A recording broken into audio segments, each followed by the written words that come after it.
Subscribe to the Light Sports and Ultralight Flyer web video magazine with hundreds and hundreds of videos now online, including airshow coverage, Rotax engine tech tips, Rotax 377, 447, 503, 532, and 582 engine rebuilding videos, each 2 hours in length, propeller maintenance, advisories and repairs, VRS parachute saves, Bing carb updates, and much, much more. Get a yearly subscription at www.ultralightflyer.com.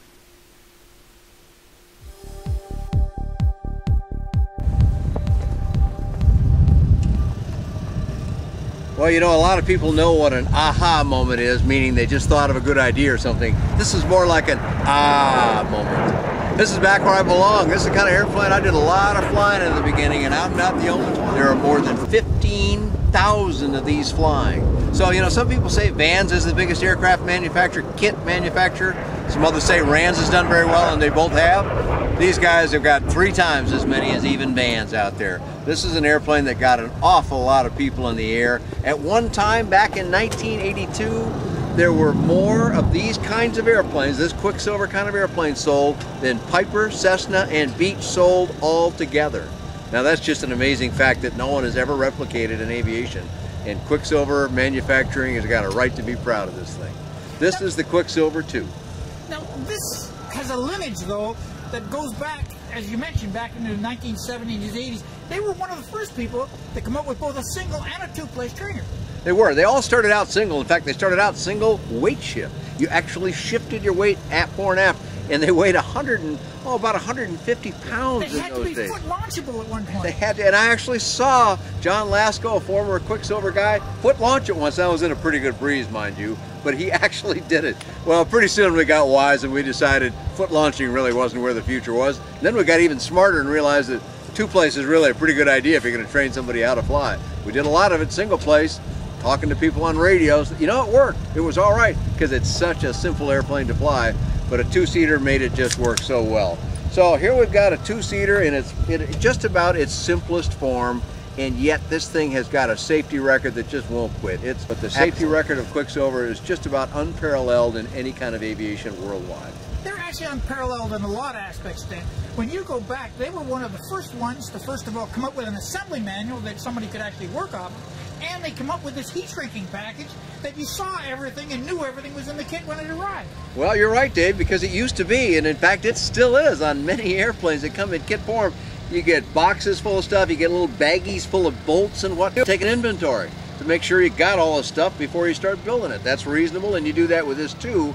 But these big cardboard sheets, 4x8 cardboard sheets with tubes neatly laid out in perfect parallel and bolts all lined up perfectly, and then they put this shrink wrap stuff over it. They all hold in position so everything stays right where you put it. When you do your inventory, you just count. It's right there in front of you.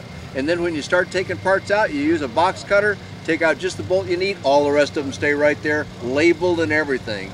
And like you said, the manuals, they had far and away the best manual, still one of the best kit manuals on the market. If you could follow that, if you could build a child's toy, you could build this airplane, and you could do it in between 40 and 80 hours.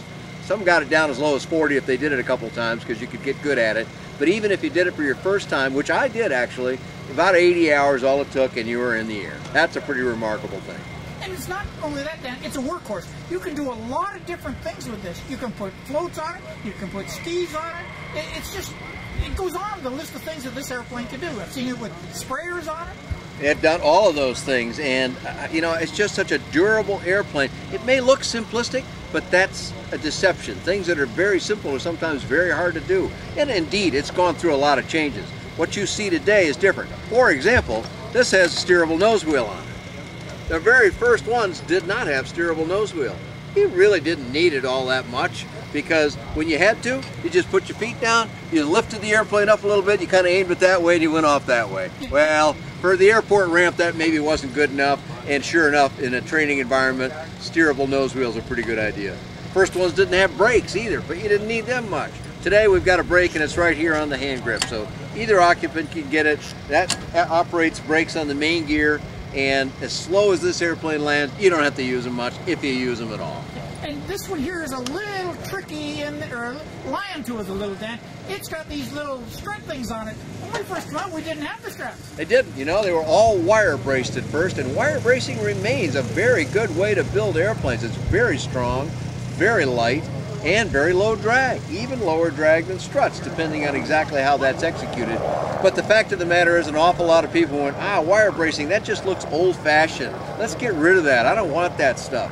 So indeed, I said Quicksilver 2S. That was a little bit wrong. This is a Quicksilver 2S, and S means struts. So no overhead rigging on the top of this airplane, and no wires to adjust and keep track of.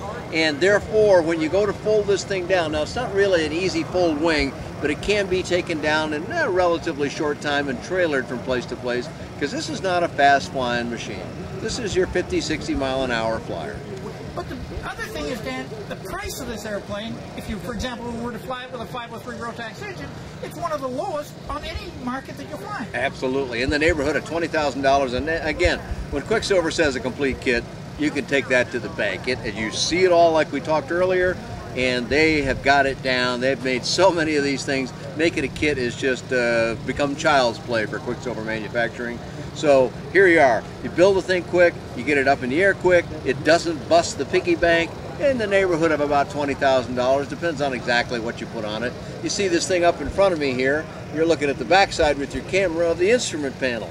From my side, I've got I've got master switch, I've got roll indicator, and I've got the Grand Rapids EIS engine information system that with a few button pushes tells me what's going on with that engine over my head. And otherwise, it's out of my way.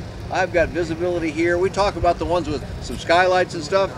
Well, they don't have anything to compare with this. This is wide open. Some say breeze on your knees, space in your face, air in your hair. Well, this thing's got it to the nines. And some people go, I don't know, wouldn't that wind blast you a lot? No, because you can fly this thing all day at 40 miles an hour. In fact, it's a real nice speed for this airplane. No, you could go cross country, and many people have gone cross country, but this is a local flyer just for having a good time, and it's not going to surprise anybody. You can take somebody aloft with you and teach them how to fly, but you can just go up and have a good time with a friend or by yourself.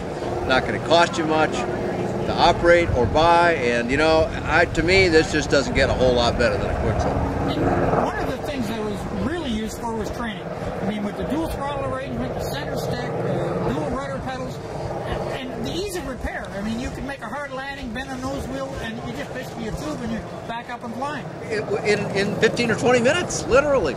It's amazing how quick some of these parts come on. You can see every bolt on it. You know what else that's good for, Dave? In addition to all the things you mentioned, pre-flighting. You can see everything on the airplane. There's nothing hidden inside panels that might have come loose. Where it is, you can see it. But you mentioned throttles. Let's see, where is the throttle? Oh, I remember. They're on the outside here. Here's the one on the right. I've got one on the left just the same way. Very comfortable. I've got my hand on the throttle and my hand on the stick, and I look like I'm in an easy chair. So it doesn't get much simpler than that. Trim, just about as simple. Right here in the middle of the aircraft, covered up by this communication wire, is an adjustment that's by bungee cord. So it will, by bungee cord, will move the stick fore and aft a little bit for you. Takes care of the trim. Not like you need it too much in this airplane, but if you're on a little longer flight, it's nice to have that, or if you've got somebody of a different weight than normal. And speed-wise, Dan, this thing here has, although it's a slow airplane, it also has a very nice speed range. Yeah, it actually does. I mean, it'll fly so slow that it doesn't have to go very fast to have a wide speed range. So, I mean, stalls, we're talking in the high 20s, or low 30s, certainly. Slower than virtually any other airplane we've reviewed, but it'll scoot along at 65, maybe even 70 miles an hour, so that's really a pretty wide range. And there are all kinds of accessories that you can put on it that, for example, in my area, cold weather, there's little bubble canopies and stuff that you can buy for them.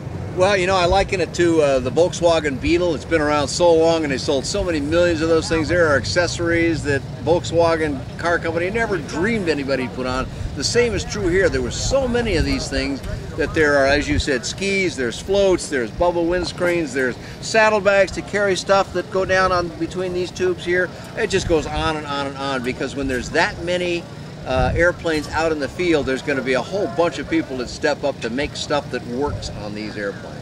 And we're only interviewing one model. They produce a variety of airplanes. They've got a whole bunch. This is sort of the what we call the MX series. That name goes back to a time when MX meant multiple axis control. That was a movement forward from the weight shift days.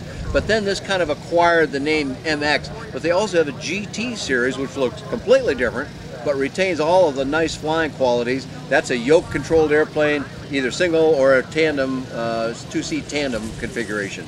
And that one, their GT500, the two-seater version of that, was the first aircraft to win primary category approval, which was about the 20-year precursor to light sport aircraft. So this is a very logical one to go earn all of the right components of approval. They've already done all the hard work. This thing has been tested beyond... I think 7 countries, and it didn't seem to matter where you landed, what airfield you went to, there was always a Quicksilver MX there. There's a Quicksilver just about every... You know, we've had some other folks tell us how many countries they've been in. I'm not sure these guys could even count that. I'll bet you it's up around 100 countries. And they still export them all over the world today. So if we want to get more information on the product, Dan, where would we go? Well, I didn't even know, but I'm sitting here in this airplane and a gentleman comes up and tells me a few things I didn't know about it. How would he know, I wondered? Turns out Thomas Cravat is the owner of this airplane. So thank you for letting us shoot your airplane. No problem. You bet. And he's got a nice picture of this particular airplane in flight here. So, to get more information about this airplane or any of the airplanes that Quicksilver makes, go to QuicksilverAircraft.com. Nah, I don't suppose you've ever flown one of these. Gosh, you know, only every one they ever made, I believe. Thanks a lot, Thomas. We appreciate you stopping by. I think I've got just about every one of the Quicksilvers all on my website. You can find that at buydanjohnson.com or bydanjohnson.com.